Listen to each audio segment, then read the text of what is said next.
All right. Welcome everyone to the New Oaks AI podcast, episode 42 already, Ray. Can you believe it? This is May 13th, 2025 here in the US, looking at May 14th over there in Beijing. So good to have you here, Ray. How's everything? Everything's great. So it's getting into the summer.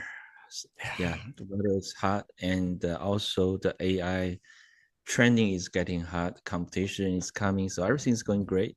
Yeah, love it. A lot of shifting going on too. Again, the sands are moving as always. It seems like in AI, and we'll just Uh, get right to it. Ray's got a hard stop tonight because he's got to get to the train station, so we're just going to make sure we get in and out of here as fast as possible. The yeah, day's updates are really about OpenAI today, with a big shift. With is it Fidji? How does he pronounce his name? Fidji yeah, Simo. Fiji. I don't know. Fiji? Yeah, Is it maybe Fiji? Fiji. Okay, Yeah, it's makes just yeah, sense. it's female. Yeah, Oh, it is a female. Okay. I haven't even yeah, seen her face yet. So she's yeah, just been yeah. appointed as the CEO of applications, reporting directly to Sam Altman, which kind of gives him a more of a leadership role than feeling like he's probably, I mean, he's been there the whole time as a leader, but let's look Yeah. at it from maybe now he's going to open up a whole nother sector, it sounds like, to the process. You want to tell us, Ray, what is going on over at OpenAI right now? Yeah, so I think the hearsay is that Sam Altman claims that he wants to focus on research and technology and the product. So he hired Fiji just to I think to manage the development of applications Mhm. so that to relieve to free himself from the daily task of managing the company and also do the regular stuff. Mhm. So I think it's a good thing for OpenAI AI. I think Sam Altman's strength is in strategy and also fundraising, but he's not strong in technology. So Yeah. I think in the past year we can. A lot of people, developers or entrepreneurs are feeling that ChatGPT is lagging behind in terms of autonomous coding, AI Mhm. coding, and Mhm. also in the core advancement of the large language models. I don't see OpenAI have done a lot. They They haven't just lately. yeah, they just released the Ghibli style for all image generation feature and also some like text audio feature. I mean, those are minor advancements, right? Yeah, They're that's not little stuff. major, yeah, major breakthrough. So, True. and also I think Anthropic or Cloud is catching up in the game. I would think So so. I I think think that's they've got a better head on their shoulders, to be honest. There's more of yeah, a stability to Anthropic than there is to OpenAI.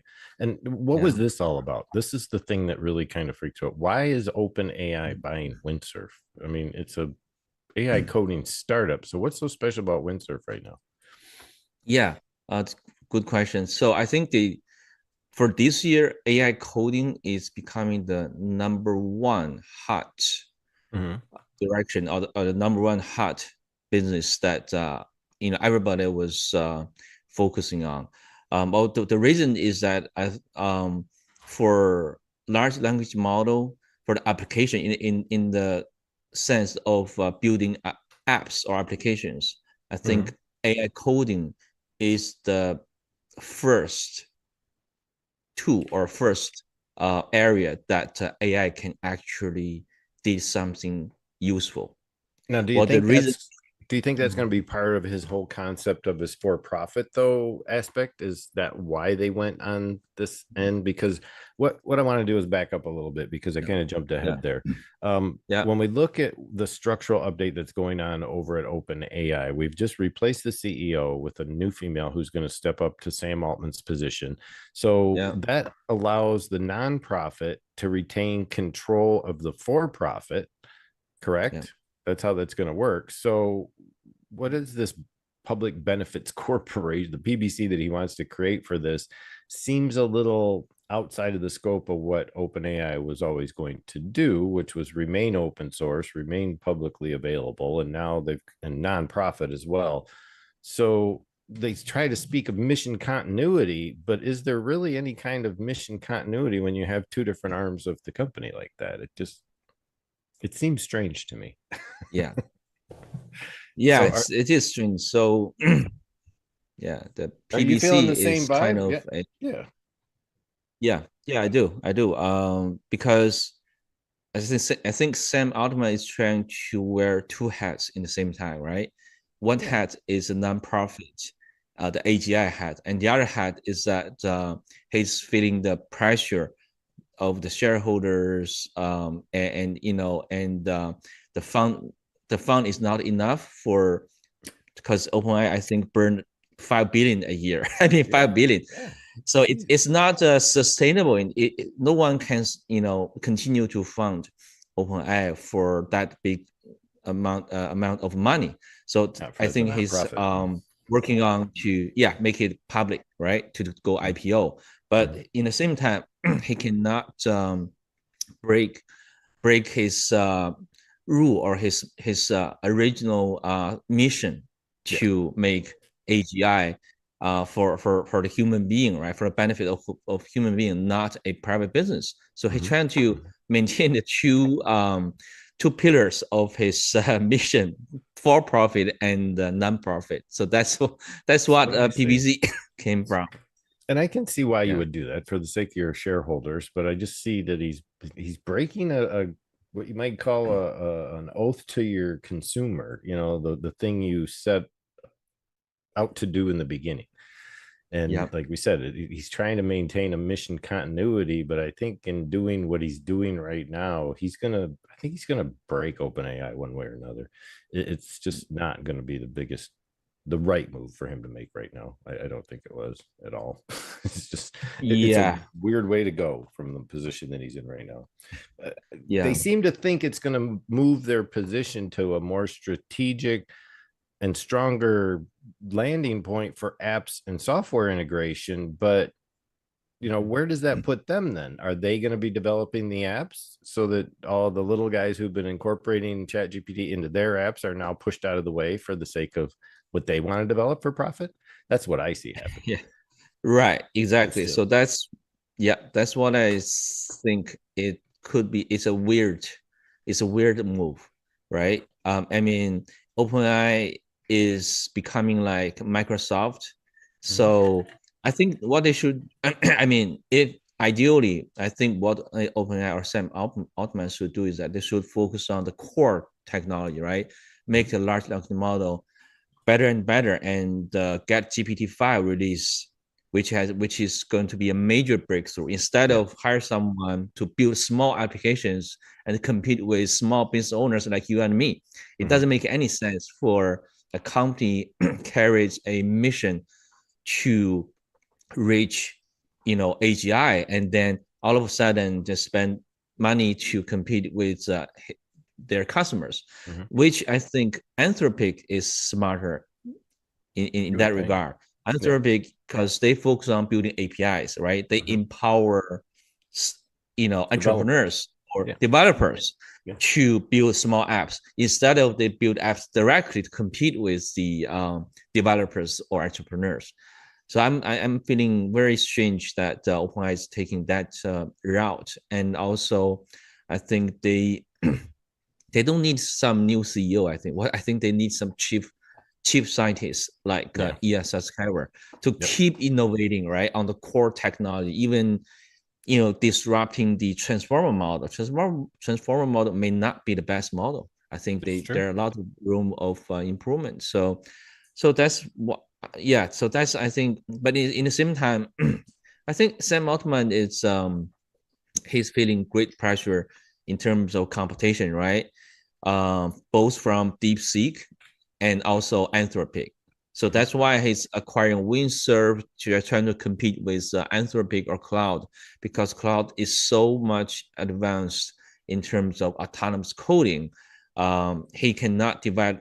I mean, I think GPTs cannot focus on improving their coding model, but so that's why they acquired Windsurf. Thought the Windsurf Makes sense. may, you know, compensate their lack of coding features, advanced features. I think You know how that's a yeah. I'm sorry. How big is the team over at Windsurf? Do you know?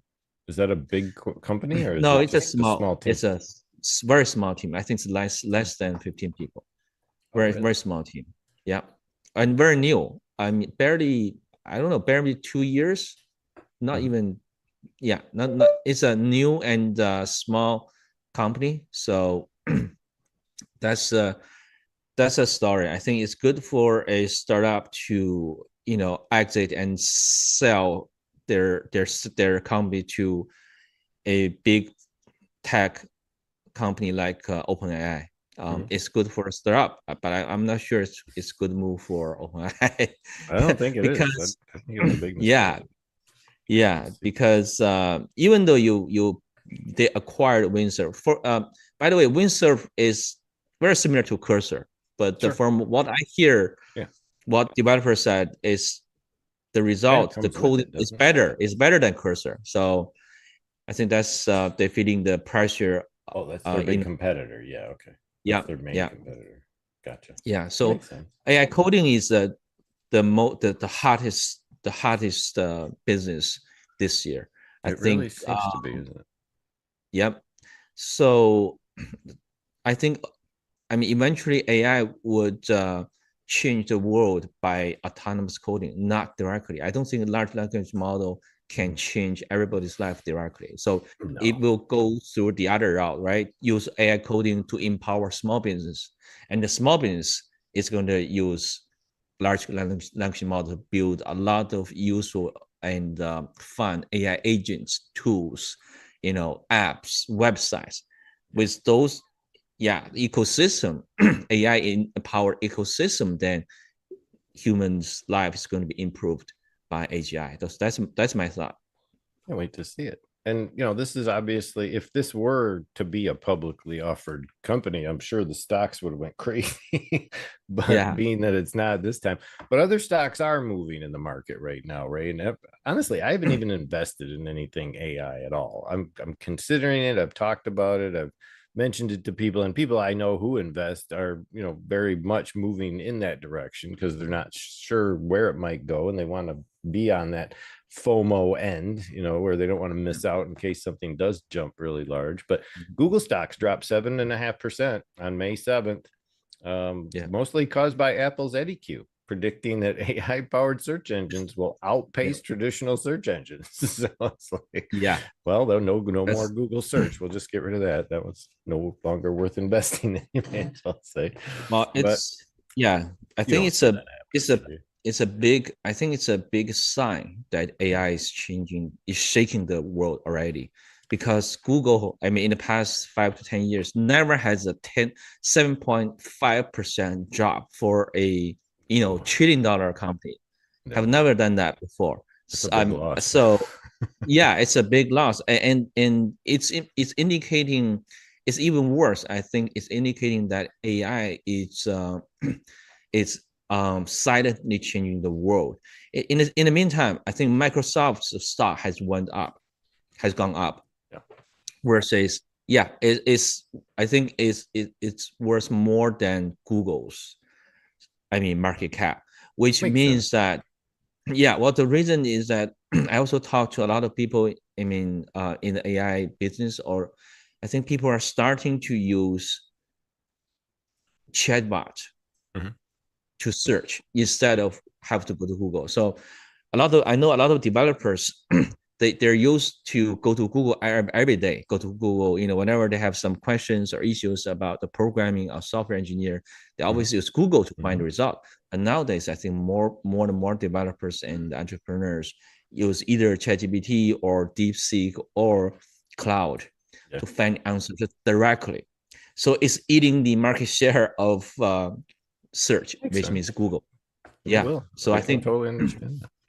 And yeah, it's going to be an investment reaction, obviously, because a lot of yeah, people have been investing in Google for years. Though when it comes to Google, I've always had a sore spot for their products because they just like to throw stuff at the wall and see if it sticks. And if it doesn't stick yeah, within the first few months, they just take it down. And there's been yes, others that they've left in process for a long time, and people got accustomed to using them regularly. And then just out of the blue, all of a sudden they decide, oh, well, nobody's using it. Really? What yep, about all of us who are? And they just yes, dump it, and then you're stuck trying to find a solution. So I don't normally rely on Google products myself, except for Gmail, which It's kind of Yep. disposable anyway, but you can look at it for what it is. It's a very convenient process. So, and it connects to just about anything. So there's ways that it's used that we tend to, incorporate into AI all the time, especially when it comes to emails and databases and sheets and just about anything. Google works with AI. So it's Yeah. easy to incorporate. But if it were up to me, I'd stay away from most of their products myself. Agree. Other than Gmail, Gmail is the only thing that we cannot live without, right? Other than Totally that, so agree. everything is replaceable. So I Yeah. see this. I see this. We're talking about coding websites and autonomous coding. We may as well roll right into EasySite. And there's some name changing going on. What's going on, Ray? What happened? Yeah. So we recently decided to get a new domain name because Oh, okay. EasySite it looks not very not very fun or not very lovable. I would say that it's not very intuitive. So the full spell of EasySite it appears to be more intuitive. Oh, When okay. people say EasySite, they will, what comes to mind is EASY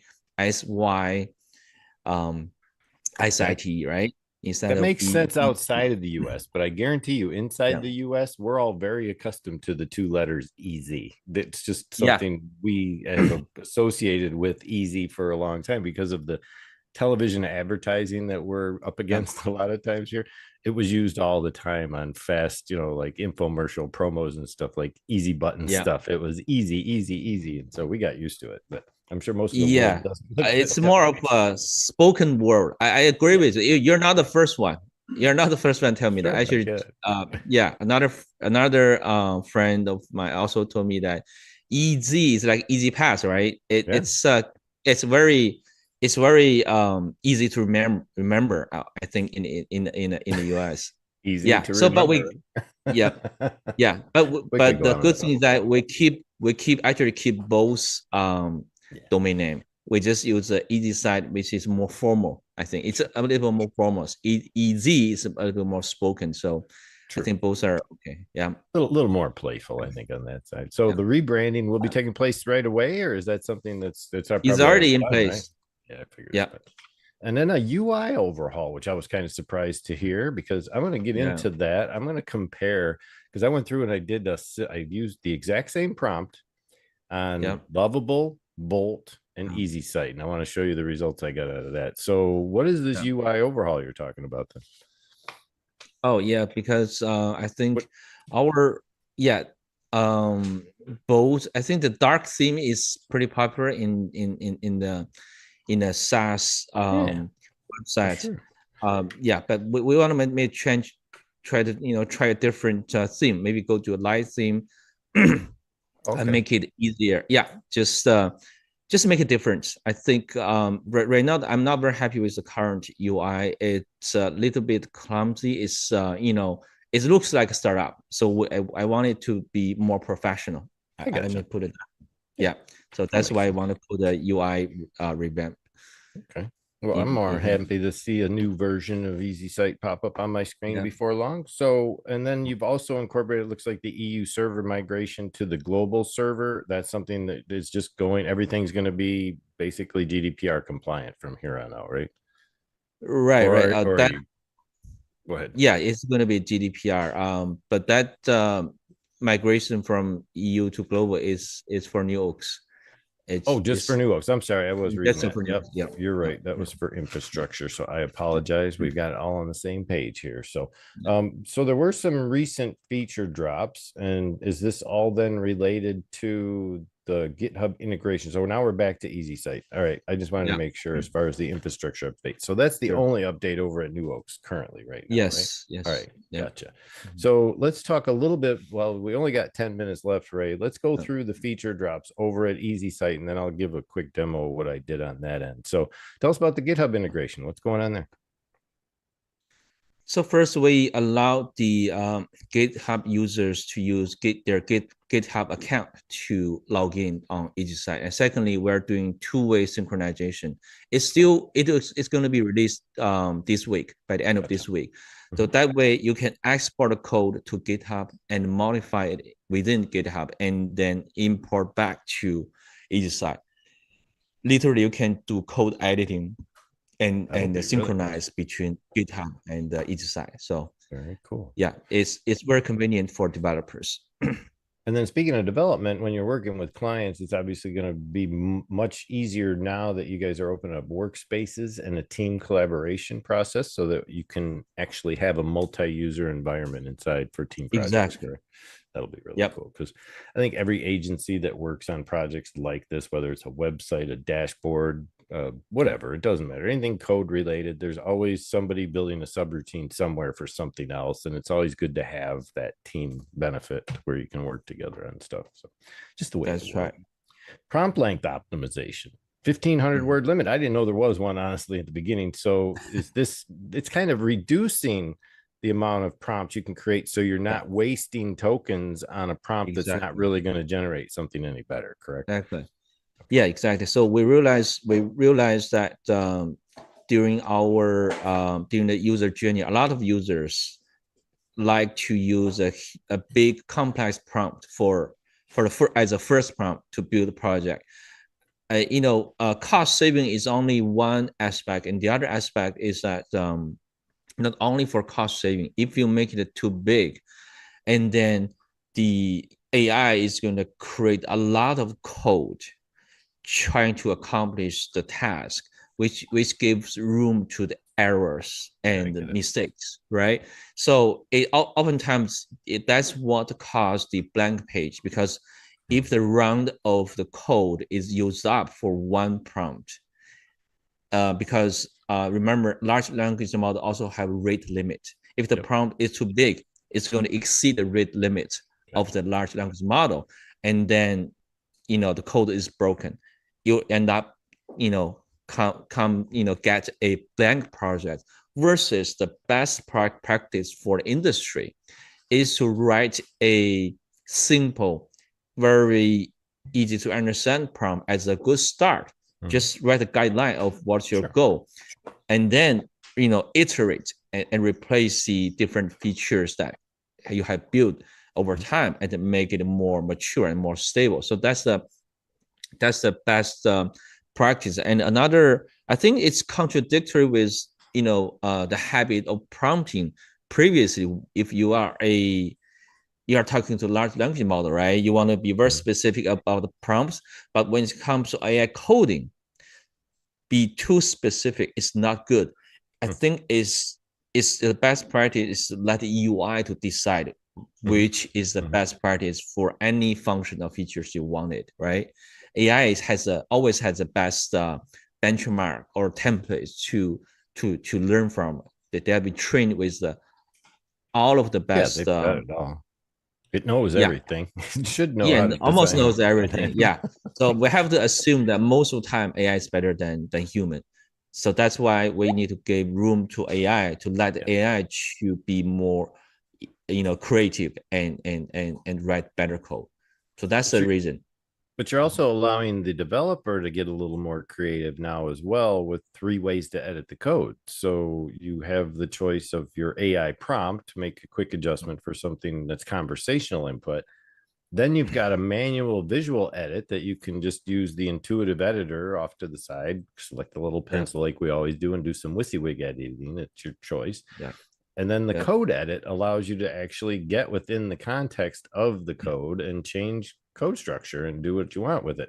And I was actually really impressed with the way the code writer within the app works. It's got some intuitiveness to it that some other regular apps that people use to code with don't have. I mean, it's just it works, and I like it. So I want to jump back to that for a second, Ray. While we got just 5 minutes here to wrap up, I'm going to take everybody over to EasySite again for a minute, because I want to show some of the folks what I built in a moment, and it was very simple. I wanted a client customer portal. Okay. I used to have one from another vendor, and it was scrapped by the vendor some reason or another. It was hosted, and I was offering people the ability to buy services from me and order them through a website so they could just go in through their portal. Well, this was the prompt I started with, and it was a little long, but it wasn't that long. And I started with, this is on EasySite. Everything looks, or I'm sorry, let me go up. It says, I need a modern and clean AI audio video agency client services portal. Client lists, project lists, and service requests should use tiles or cards for adding icons and images to represent projects, products, and services. Front end for customers to log in using email, pass, or Google sign-in. Admin side should have user account data and form submittal process that allows for an a la carte service request by selecting a modal menu. Include categories and services. Now, this is where I can understand you're saying don't go this deep. Don't try to explain to the AI what it should do. Just let it do it. Well, I got that far, and I mentioned some branding, and I asked it to at least include some AI components such as chatbots, CRMs, and digital marketing agency stuff. So this is what I got, and I was actually happily surprised with the results because it broke it down perfectly for what I do. As far as my services, it created the cards that I might need to provide a service. It built the card after the fact to verify what's included in the service, along with the pricing and similar services that go with it. And then I could request that to add to the invoicing. But what I found really stellar in this process was this, Ray, is that I had everything here that I needed to actually just flip the switch. I went to Bolt and I went to New and I dropped the same exact prompt into both of these apps. All right. And let me show you what I ended up with. Okay. So Interesting. On Bolt, let's go over here. Bolt actually failed the first run. It stopped dead in its tracks and it broke and it never gave me a final preview. So as you see here, it's just now trying to load up. Oh, Ray's going. Ray's breaking. That could be my system blowing his video out. Hold on a second. Ray is still there. Oh, okay. Yeah, I'm here. That's a Ray. That's okay. Yeah. All right. So this was what I ended up with over there, which looks very similar. Don't get me wrong. You see how Bolt managed to go with almost the same type of process, but all I got here really was a simple website. It wasn't really a portal that gave me the ability to produce. It showed the services, but when I selected them, this is all I got. I got this little box, confirm the request. Service request has been submitted. So it did what I thought it might do, but honestly, by the time I had built one on your site, I had already watched this one break and had already made another edit to EasySite by adding another prompt to fix this one that was already done. It was literally done before the other two even finished. So when I go in here to see Lovable's concept, let me get in here real quick. I believe it was, let's get in. And then we'll get you out of here so you can get to the train station. But it was really kind of wild to watch them all working at the same time. And this is what I got for a portal on Lovable. So this one was more or less, boom, I get a 404 page on one of my first prompts. It was like, boom, 404 page. There was nothing in the rest of the build. It was just a bunch of front page menu items, really, is all I got with some of this stuff. And it never went any further than that. So I got a bunch of 404s on Lovable. Bolt, again, broke mid-process. I had to reiterate it 2 more times before it even produced a result. And then in there, the result was close, but there's still a lot of weekends there where the dead space lies and it just doesn't go anywhere. But when I go back to the one here, every single time, everything's included. And the Google sign-in even worked the first time I used it. So it was already there and ready to go. All I had to do was log into the site. So if I wanted to sign in, here's my Google sign-in. I signed in with Google. It let me in and it built the rest of the project. So you can see the difference between the resulting fabric that was given to me on EasySite versus the other website. So great job, Ray. It's a wonderful. Very good testing work, Elon. Yep. So actually, one of our advancements, is that the first project accomplished rate is higher than Lovable and also Bolt. Oh, okay. Because we spend a lot of time to optimize it to try to make the first prompt, work. Gotcha. I think the first project success rate is about 95%, even 98%. Versus we did a comparison. Both Lovable and other competitors is something like between 80% to 90%, but much higher. So Good job, man. Yeah, I don't know what happened to your video, Ray, but it looks like it Yeah. burned out at the last second there. So we'll just leave it at that. I'm going to let you get to where you have to go, Ray. So I'm going to close out on my screen, and I want to thank you for being here as always. So you get to the train station, you do your thing, and we'll see you next week. All right. Oh, there he is. Okay. He's back. Yep. So we'll Yep. wrap it up, Ray. Oh, he's got hands on the keyboard. That's what it is. His camera was falling down. That's why. So we'll wrap it up, Ray. I want to thank you for producing EasySite, because honestly, just my playing around with it for the few moments that I did showed me some of the discrepancies between these apps and how they can differ, and how one can certainly be better than the other. They're not, perfect resemblances of each other. They may look alike, but they certainly don't perform alike. So you want to find out more about what Ray's got going on over at New Oaks and at EasySite AI with the new name, EASYSITE.ai. Go check us out, and you'll be able to just try it for a little bit yourself before you sign up and actually open a paid account and get to see all the new features out there. So Ray, if you got anything to say, go ahead and wrap it up. Yeah, I would just go to our new domain name, EZsite.ai, and try it out, build your first project. That's all. All right. Thank you. Well, you have a great one, Ray. We'll see you next time. Take care. See you next week. Bye-bye.